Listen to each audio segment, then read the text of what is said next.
لا وسعوا شويه الدائره باش كل شيء الدائرة باش نوسعوا كل شيء في هذه اسمه.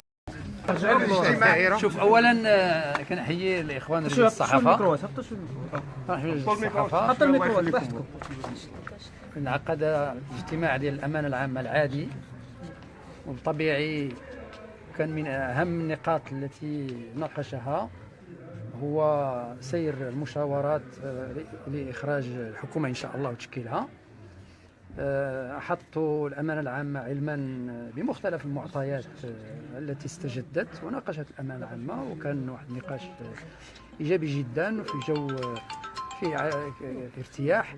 أريد فقط أن أؤكد على أن دابا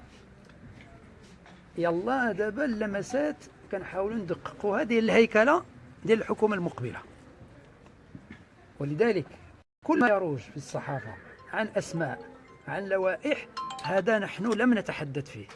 لم أطلب بعد من أي حزب، حتى واحد باقي ما قلت لي لا أعطيني المقاعد اللي بغيتي، الحقائب اللي بغيتي، ولا الأسماء. هذه المرحلة غادي ندوزوا لها إن شاء الله في القريب العاجل نحو تشكيل هذه الحكومة بسرعة. علاش؟ لأن احنا اعتبرنا أن الهيكلة إذا اتفقنا عليها نهائيا